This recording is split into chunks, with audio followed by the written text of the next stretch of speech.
Hello everybody, my name's Chris Unlimited and welcome to my review of Terra Nil. I don't normally do review videos, but I felt the need to make a review for this game because they released it brand new on Steam for $25, but it also decided to roll it out on Netflix for free. So we're just going to go ahead and dig in. So this game is a base builder slash city builder type game. You're putting in different things to fix the environment that's already been completely trashed, and you're trying to make it basically a world that's better to live in for animals because that's the goal of the game. They don't really bring any people into consideration when they're building things. It's all the end game is getting animals set up. So they give you a few tools. You got the machines that scrub the toxin out of the environment, machines that water the freshly untoxified environment. That gives you environmental points to spend, which kinda is weird because honestly, if you're coming from space, so to speak, and you have all this technology, why would it matter how much of the environment you have to spend, so to speak, because you're there to clean it up? Honestly, if it was a big project, you should have had a budget already, and then they come here with all the equipment to get it done. I understand the puzzleness of it. However, that mechanic is kind of wishy-washy, I guess, when it comes to it. So let's say you've spent all your points. You're usually given the option to undo your last purchase, which gives you back the points so you can buy something that's going to give you more points. There are several times in playing this game, though, which I didn't record, where if you do that and you actually spend, the game just basically tells you have to restart. So instead of giving you the final option of, oh, let me undo my last move, it just says restart, and it will not get out of it. I've tried closing it and coming back in, it just reset your progress. So it still has a little bit of a bug right there for that particular mechanic. But it really sucks when you're into the game and you're not paying attention to your points. And so you put something down, not realizing you've spent too many. And rather than being given the option to just take it back, the game just says, well, you either restart or go back to main menu. And then it just resets your progress. So that's one thing I didn't really care for with this game. But it's more of a glitch than just being poor mechanics. Now, one thing I will say about the first tutorial level, that is a complete tedious pain in the butt. And I'm sure they did this for puzzle reasons to make it a challenge. But the fact that you have to, at the end of this, the only way you're going to get all your equipment off the planet is to basically use the ditch digger tool to make rivers, and you have to river everywhere. You have to get close enough to the, your built objects to be able to recycle them, and the only way you can pick them up is through the river. This becomes very tedious, which makes a 20-minute playthrough turn into 50 minutes trying to figure out how to navigate rivers that won't dig correctly, or trying to line rivers to dig correctly to get all of your equipment recycled. There's a difference between challenging and tedious. This game does not walk that line well, and that's just the tutorial. It's all about how quickly can you get precipitation, because once you get precipitation, it will cure all your ills. Basically, like second level, all I do is aim for get the highest humidity. I just go around the map finding, the rocks, put down a wind turbine and a cloud seeder, and I just do that all along the map until I get 100% humidity. Then once I got that, I'll put down the tool that puts water into the rivers, and then basically, put down a couple of scrubbers so I can make grass so I can burn it to get the temperature up high enough to where it starts raining. Because honestly, once you get precipitation, the rain will naturally clear any and all toxins out of the area. Basically, any precipitation like rain or what have you, you get rain in the second level, thunderstorms in the third one. It clears away all toxins that you've missed. That begs a question in the story plot of this, which is, hey, we're coming here to clean the environment. Why does the planet not have natural rain? Because if it did, the toxins would be gone by now. So story plot wise, I think that punches a big hole into why we're here. The first level didn't have any water. You had to make your own. The second level, it has water, but it's polluted. But honestly, if the sun rises, that's going to evaporate some of that water, make fresh clouds, make fresh rain. It's going to cycle through there, and it should have cleared it on its own, really. So story plot wise, that mechanic doesn't make a lot of sense.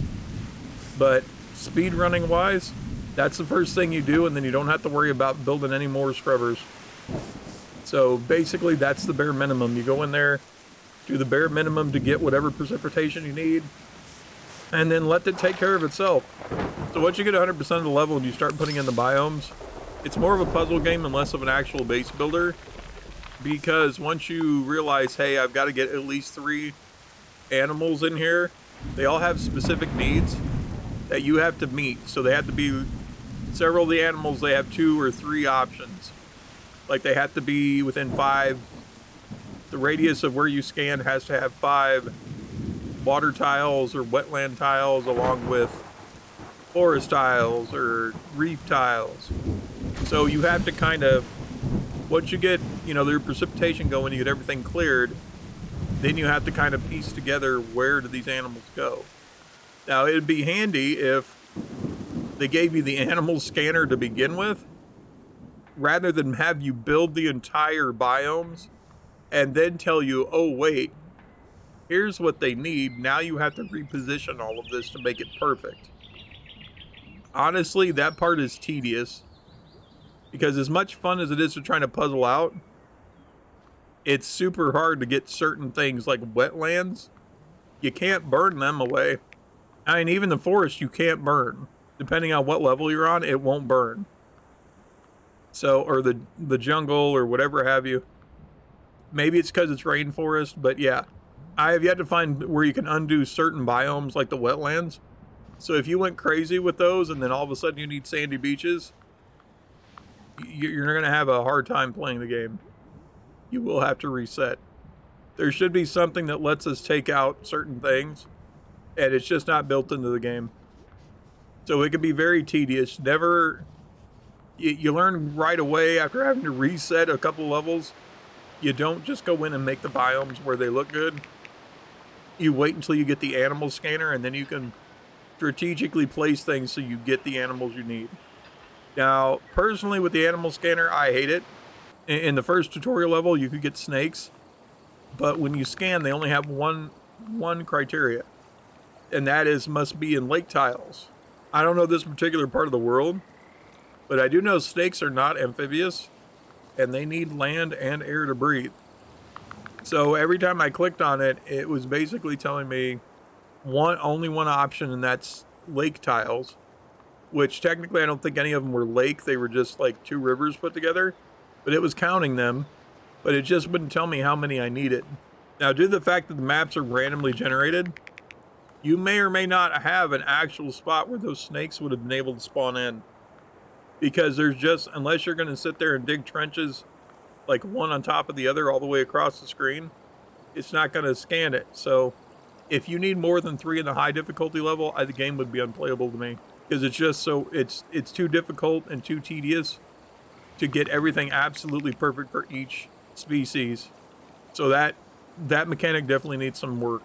Another thing I noticed with this game is it appears that there are only 4, maybe 5 levels. I've only been through the tutorial and the 2nd and 3rd, but there's a progress bar at the bottom, and basically it's about 4 or 5 chunks big, which is each section you go to. I don't know if this game has more than one planet. I'm guessing right now it probably doesn't. I'm only going to guess that maybe DLC's coming with extra planets.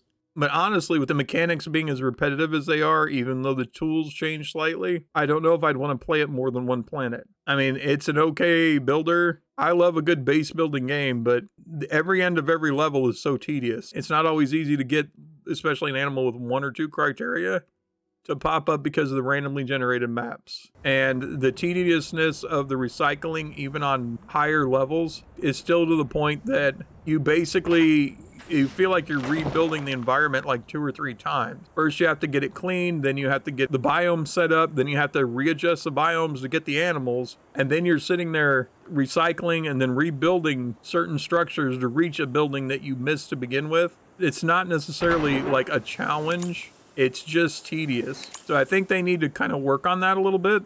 Not exactly sure what I would suggest, like how to fix it. unless I want to put in drones to just come along and pick up your stuff. Because honestly, the way it is now, I don't care for the way you have to end a level. I mean, honestly, the level itself to get clean is maybe 15, 20 minutes tops if you're rushing it.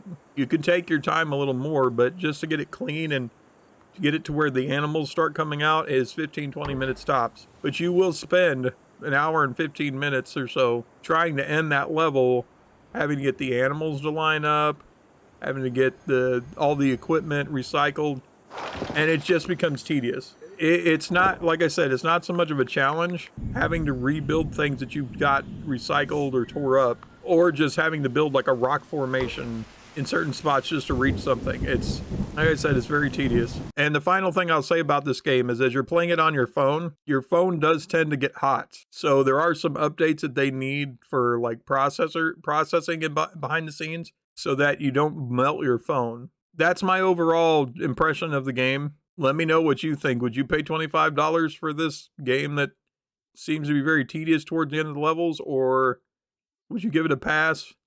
Would you just play it on Netflix because you have access to it? Let me know in the comments down below. Anyway, gamers, thanks for checking me out today. Take it easy, and I'll see you in the next one.